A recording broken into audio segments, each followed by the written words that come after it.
decision-making environment, otherwise known as the Foxhole. Now, what this is designed to do is to give you a principle-based container, if you will, like going bowling and putting bumpers on the bowling alley. This environment will make the decisions for you. So as you look at the screen here, you'll see that it's on left, from the left going downwards, you've got rules of engagement, which are all behavior-based, conditions of satisfaction, which are all the results, then your deliberate practice, sleep, exercise, diet, awareness journal, and lifelong learner. So let's start at the top. Rules of engagement. In this particular case, what I'm suggesting that you do, and let me pull this out for you so I can show it to you, is that you only focus on the top 4. So these are your rules, remember, and they're regarding you, no one else. So when you do your rules of engagement, you're going to focus on the top 4. So you're going to be mindful that you're going to keep everyone free from criticism, sarcasm, judging, and relating. Those are your rules. Be mindful of that. And then focus on empathetic listening, which there's a whole, we're going to have a whole video on just empathetic listening. But empathy, remember, means that you have the ability, after talking to someone, to articulate what they're thinking, what they're feeling through their perspective. Remember, there's no bias of you at all. So there's your first start. So now you know that every time you talk to somebody, you're following your rules of engagement. Number 2, conditions of satisfaction. These are the results. Your identity now comes into play. The only way to get this identity change is by practicing it over and over again, having new experiences, asking yourself the question, what if? Well, there I am. What if I trust and respect myself for the next hour? What if I trust and respect myself the entire morning at work today? What would that look like? Now you're going to be using your awareness journal to record the findings. What did you notice? What did you learn? The next one is, what if I'm civil with boundaries? You see, eventually, by doing this over and over again, remember the neural pathway, how deep it can go. By saying what if, you bypass the critical faculty. It doesn't get hit there and stop because you don't believe that already. Last night I got an email from a client, basically said, Dr. Himmer, I think I figured it out. Whenever I get to that point that I'm having success, I don't believe I can have success, so I sabotage myself. What a great awareness. That's perfect. Now he can start moving forward by practicing, what if I can go the rest of this project and finish it off? What if I do trust and respect myself? What if I think I'm worthy of that? What if I think I'm lovable? Do you get the picture where we're going? So number 1 is, I trust and respect myself. What if I, and that's where you start with mindfulness. What if I'm civil with boundaries? Understanding what that means is paramount. What if I focus on what is right instead of who is right? Conflict versus contention. So today, in every conversation that I engage in, I'm going to be mindful that I'm going to put my energy towards the principle of what's going on, which means first I have to know what the principle is. Then I'll focus on what is right and not get overly concerned with who is right. If an idea comes that's principle-based, I'm not that interested in who gave the idea, and I'm also not that interested in who gave a poor idea. That's not principle-based. I'm focusing on what is right. This 4th one, boy, that's a little bit more advanced. I always question assumptions in the space of who is right. Let me tell you the spirit in which I created this, or I came up with this question. For many, many years, I lived in an environment where everyone told me what to think, how to think, what I should be doing, and over time, that really wears on somebody.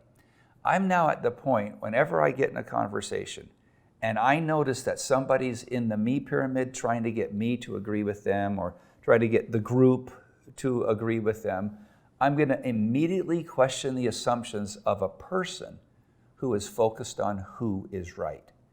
Because they're probably emotionally reasoning. They're probably not looking at principles, and they're probably trying to get their way, because they have to be right, at the expense of a principle-based what is right.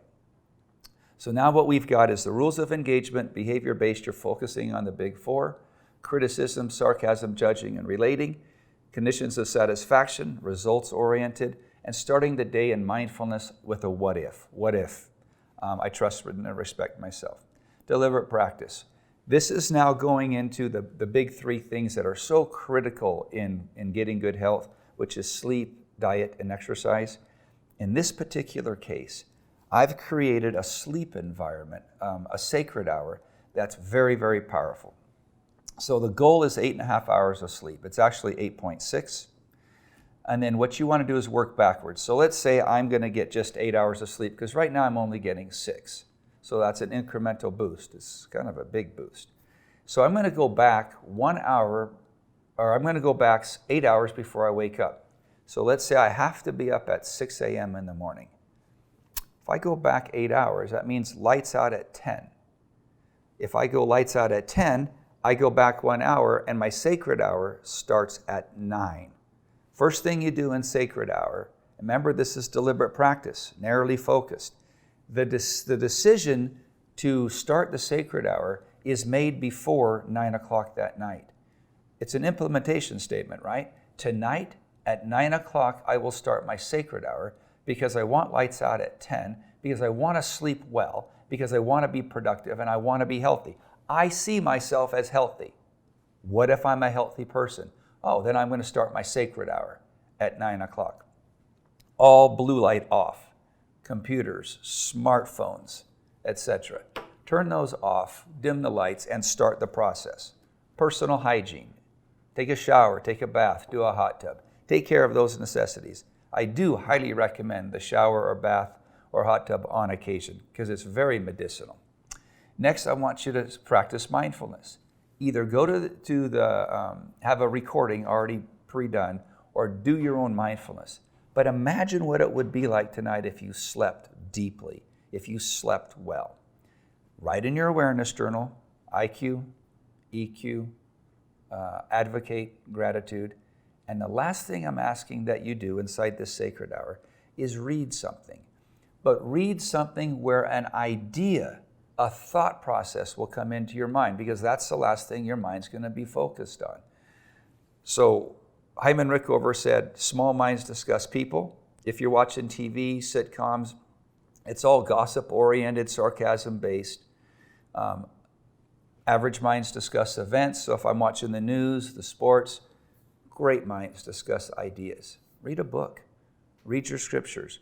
Read something that's going to engage your mind so you're thinking about it. So when you go to bed, for example, students, what they found that when students who studied before a test will get 8 hours of rest, they do better on the test the next day versus popping in a few caffeine pills or drinking some Coke or coffee and then kind of cramming through another 3 or 4 hours. Why?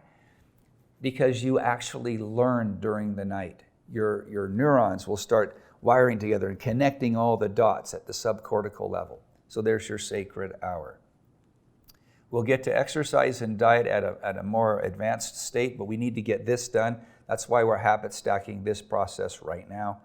And then, of course, the awareness journal, which I've just outlined. And ultimately, learning to be a lifelong learner, the 4 B's: be present, be aware, be neutral, and above all, be perfect. Thanks for listening.